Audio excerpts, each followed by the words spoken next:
Hello everyone, welcome to my channel.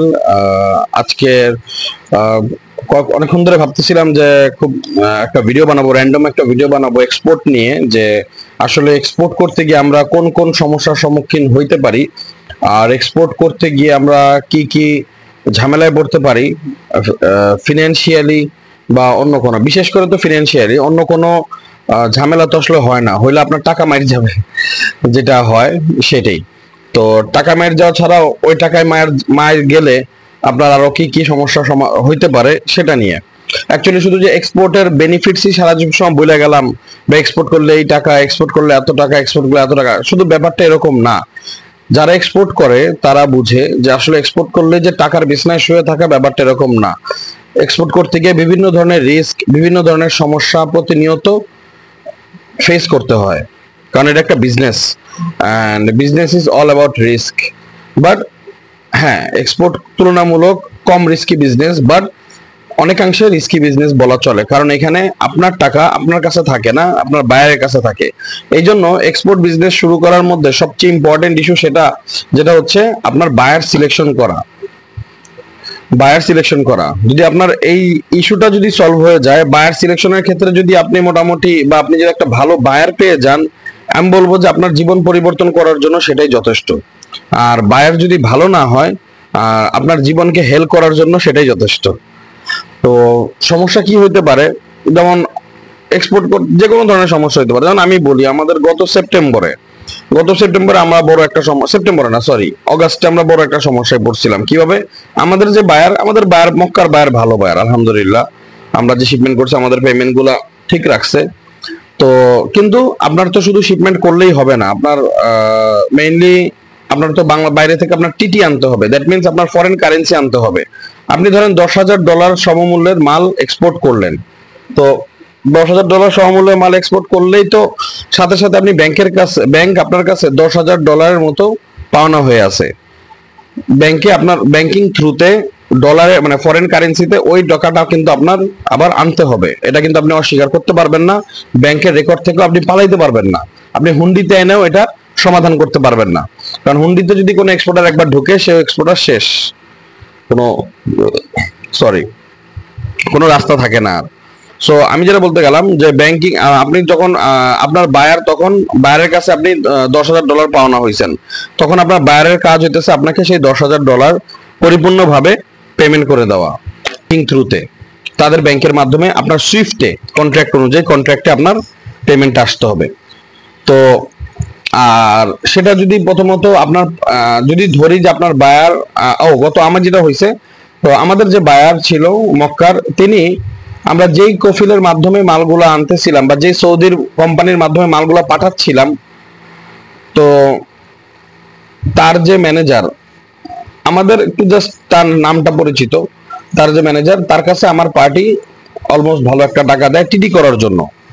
তো সে টাকাটা নিয়ে মোবাইল অফ করে দেয়, বাংলাদেশে এসে পড়ে। তো অ্যামাউন্টটা তো একেবারে ছোট না যে সে রাইখা হজম করে ফেলবে, আবার খুব বড় না, মিডিয়াম ছোট একটা মিড রেঞ্জের অ্যামাউন্ট, যেটা নিয়ে সে বাংলাদেশে আইসা পড়ে। সো এখানে দেখেন একটা সমস্যা কিন্তু আমরা ঠিকই পড়ছি। টিডি করার জন্য থার্ড পার্টির কাছে দেওয়ার কারণে, সে লোভী লোক থাকার কারণে বা খারাপ লোক থাকার কারণে সে টাকাটা নিয়ে এসে পড়ছে। তো এইটা একটা সমস্যা। আপনার বায়ার ভালো, বাট আপনার টিটি করার লোক যদি ঠিক না থাকে, বা আপনার কফিল যদি ঠিক না থাকে, এক্ষেত্রে ওই কোম্পানির কফিলটা ভালো, বাট কফিলের কাছে টাকা পৌঁছায় নাই। সে কফিলের কাছে টাকা পৌঁছাবে টিটি করার জন্য, বাট সে নিজেই নিয়ে এসে পড়ছে, মানে নিজে বাটপারি করছে। তো এইখানে লোক যদি ভালো যদি না হয়, এই ক্ষেত্রে আপনার সমস্যায় পড়তে হবে, যদি টিটি ঠিক মতো করতে না পারেন। আমি এই দিক থেকে বলবো এই জন্য যে ইউরোপ সেক্টরে এই রিস্কটা একটু কম। কারণটা হচ্ছে, সৌদি আরবে যখন আপনি এক্সপোর্ট করবেন, আপনার যে বায়ার তার যে রিয়ালটা নিয়ে তার কফিলের কাছে যাবে, অথবা কফিলের ম্যানেজারের কাছে যাবে। কফিল তখন ওই টাকাটা নিয়ে ব্যাংকে গিয়ে টিটি করে টিটি স্লিপটা দিবে। দ্যাট মিনস আপনার আরেকজনের হাতে টাকাটা কিন্তু যাচ্ছে, সরাসরি আপনার বায়ারের হাতে টাকাটা নাই। এই ক্ষেত্রে কফিল, আল্লাহ না করুক, কফিল যদি কখনো যদি কোনো মিস করে ফেলে, এই ক্ষেত্রে একটা ঝামেলা হয়ে যায়। এর আগে হয়েছে এমন ঝামেলা। সবাই যে একেবারে ভালো, ব্যাপারটা এমন না, সবাই খারাপ ওরকমও না, বাট যে খারাপ আপনি ডিনাই করতে পারবেন না। সেকেন্ড হইতেছে, এদিক থেকে সৌদি আরবে একটু ঝামেলা হয় এক্সপোর্টে, যদি নিজস্ব লোক না থাকে টিটি করা খুবই একটা ঝামেলা হয়ে যায়। আর সেকেন্ড, ইউরোপের ব্যাপারটা হচ্ছে, ইউরোপে আপনার টিটি করাটা সহজ এই কারণে, কারণ আপনি যে কোম্পানিতে মাল দিবেন সেই কোম্পানির মালিক আপনাকে টিটি করবে। তো টাকাটা হাত বদল হওয়ার কোনো সুযোগ নাই। আপনি ধরেন মাল দিতেছেন এ কোম্পানিকে, এবং এই কোম্পানি ডিরেক্ট তার ব্যাংক অ্যাকাউন্টের মাধ্যমে আপনাকে পেমেন্ট করে দিচ্ছে। দ্যাট মিনস আপনার সরাসরি পেমেন্ট আসতেছে, এখানে অন্য কোথাও পেমেন্টটা যাচ্ছে না। তো যার কারণে ইউরোপের ব্যবসাটা মিডল ইস্ট থেকে সিকিউর বেশি হয়। মিডল ইস্টে মানুষ ধরাটা বেশি খায় ইউরোপের তুলনায়, বাট ইউরোপে যখন ধরা খায় তখন বড় বড় ধরাও খায়, তবুও ইউরোপেরটা তুলনামূলক সিকিউর, কারণ ইউরোপের কোম্পানির ব্যাংকগুলা ইনভয়েস অনুযায়ী পেমেন্ট করে, এবং বাংলাদেশের ব্যাংক থেকে যদি কোনো রিপোর্ট করা হয় সাথে সাথে কোম্পানি বন্ধ হওয়ার একটা ভয় থাকে। আপনার 10 লাখ টাকা মারলো কিন্তু তার চলে যাবে 1 কোটি টাকার উপরে। তো এই জন্য ইউরোপের পার্টিরা সাধারণত সচরাচর আলহামদুলিল্লাহ তাদের পেমেন্ট সিকিউরিটি ভালো। মিডল ইস্ট থেকে, মিডল ইস্টও ভালো, এমন না যে খারাপ, ভালো, বাট কিছু কিছু সমস্যার সমাধান করে নিতে হয় শিপমেন্ট শুরু করার আগে। তো এই একটা যে আপনার আসলে তারপরে কথা বলছি যে ভাই অনেকে জিজ্ঞেস করেন যে ভাই কত টাকা নিয়ে নামতে হবে বা কত টাকা দিয়ে কিভাবে কি, যে কত টাকা নিয়ে আমি বাইরের সাথে এক্সপোর্ট শুরু করব। আমি বলি 2022 সালে আমাদের জনতা ব্যাংকে ইউরোপের বড় একটা party almost 70,000 euro advance payment করে একটা কোম্পানিকে, ওই চোর কোম্পানিকে। চোর কোম্পানির নাম বলতে আমার দোষ নাই কারণ তারা খারাপ। অ্যাগ্রোভিশন, আগে তার পরবর্তীতে তারা ফর্ম করে হয়েছে টেকনোভিশন। তো এদেরকে করে পেমেন্ট করে অ্যাগ্রোভিশন আর টেকনোভিশনকে $70,000 বা ইউরো ইউরোপ থেকে পেমেন্ট করে অ্যাডভান্স বাবদ 2022 সালের আমের সিজনে।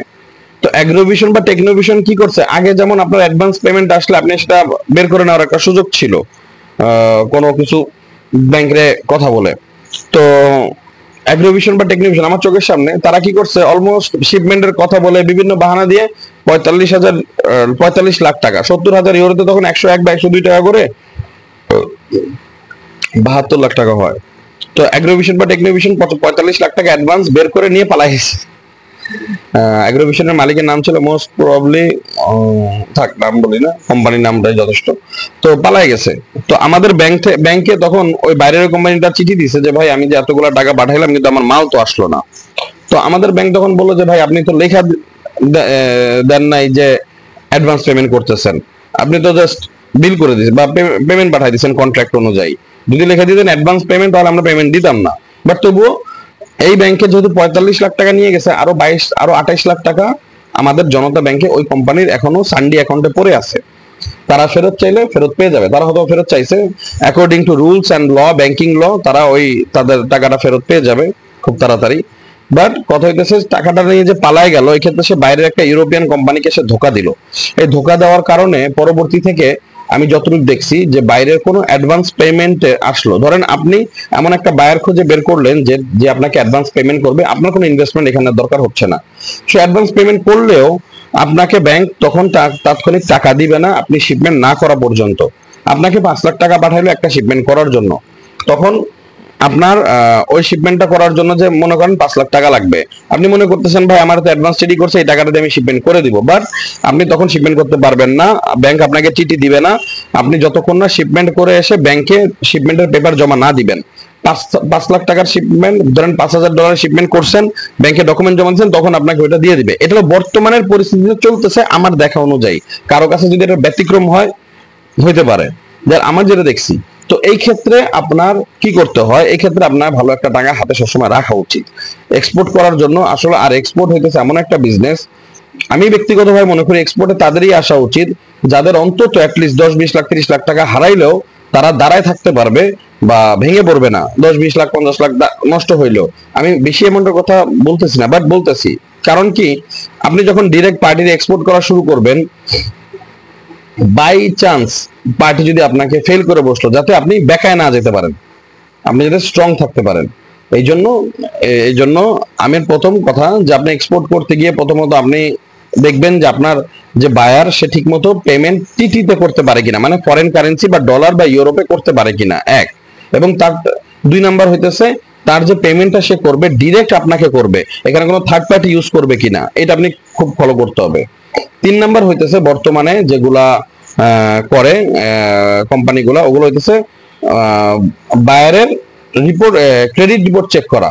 যদিও ক্রেডিট রিপোর্ট বর্তমানে চেক করাটা একটা ঝামেলা, সময় সাপেক্ষ বা খরচের ব্যাপার। তবুও আপনার বায়ার আপনাকে পেমেন্ট করতে পারবে কিনা ঠিক মতো, এটা ক্রেডিট রিপোর্ট চেক করলে অনেকাংশে ব্যাংকগুলো বুঝতে পারে যে হ্যাঁ এই এই পার্টিটা অন্য যাদের সাথে বিজনেস করছে তাদেরকে ঠিকমতো টাকা দিয়ে দিছে। এই তো এই তিনটা জিনিস, এট ফার্স্ট আপনার পার্টি ঠিকমতো টিডি করতে পারবে কিনা, পেমেন্ট করতে পারবে কিনা। সেকেন্ড হইতেছে আপনার পেমেন্ট ডিরেক্ট আপনার ব্যাংকে আসবে, কোনো থার্ড পার্টি হয়ে আসবে না। আর থার্ড হইতেছে আপনার ক্রেডিট রিপোর্ট, ব্যাংকের ক্রেডিট রিপোর্ট আনানো। মোস্ট প্রবাবলি বর্তমানে 18,000 টাকা খরচ হয়। জুবাইর ভাই একটা ক্রেডিট রিপোর্ট আনছে লন্ডনের আমাদের একটা কোম্পানি থেকে, কোম্পানির, তো 18,000 টাকা মনে খরচ হয়েছে। আর আমাদের ব্যাংকেও মনে হয় এরকম করে চার্জ করতেছে। সো এই জিনিসগুলো আসলে আমি ব্যক্তিগতভাবে মনে করি যে খেয়াল রাখলে। সময় দেখেন যে শুধু এক্সপোর্টের বেনিফিটস নিয়ে কথা বলি, ব্যাপারটা কি, যারা এক্সপোর্ট করে তাদের মাথায় এই রিস্ক গুলা থেকেই এক্সপোর্ট করে। যারা বর্তমানে এক্সপোর্ট জগতে দাঁড়ায় আছে তারা এই রিস্ক গুলা মাথায় নিয়েই দাঁড়ায় আছে এবং তারা জানে। এবং সবচেয়ে বড় কথা, আমি দেখছি যে সমস্ত এক্সপোর্টারদেরকে, তাদের 50 লাখ 1 কোটি 2-4 কোটি টাকা চলে গেলেও তারা আল্লাহর রহমতে দাঁড়ায় আছে। তারা ওই জিনিসগুলা কভার করে দাঁড়ায় আছে যে না আমার এখানে 1 কোটি টাকা চলে যেতে পারে, বাস আমি মাথায় রাখলাম 1 কোটি থাকবে না, 1 কোটি আমার প্রফিট থেকে বের করতে হবে। আমি মাথায় রাখলাম আমার 50 লাখ থাকবে না, এই 50 লাখ আমার ইসে থেকে বের করতে হবে, প্রফিট দিয়ে বের করতে হবে। তো এই জিনিসগুলো যখন মাথায় থাকে তখন তার জন্য এক্সপোর্ট করাটা সহজ হয়। অন্যথায় কম টাকা নিয়ে এক্সপোর্ট করলে একটা কি, যে হ্যাঁ আপনি এটা এটা করতে পারেন যে ভাই আমার বাজেটে এর চেয়ে বেশি নাই, আমি এর চেয়ে বেশি করবো না, কোনো সমস্যা নাই, করেন না। বাট বায়ার যদি ভালো হয় তখন আপনি আপনার 10 লাখ টাকা নিয়েও এটা আপনি 1 কোটি বানাইতে পারবেন। আপনার যদি বায়ার খারাপ হয় আপনার 1 কোটি টাকারও 10 লাখ হয়ে যাবে, এটাও ঠিক আছে। বাট এই জন্য আমি শুরুতেই বললাম যে টিটির সক্ষমতা, ফার্স্ট ফার্স্ট হ্যান্ড টিটি এবং ক্রেডিট রিপোর্ট, এই তিনটা জিনিস ঠিক থাকলে করতে পারেন। বাট সিকিউরিটি আমি আবারও বলবো আপনার কাছে, এগুলো খেয়াল রাখা জরুরি মনে করলাম। ভিডিও বানানো। Thank you for watching my video.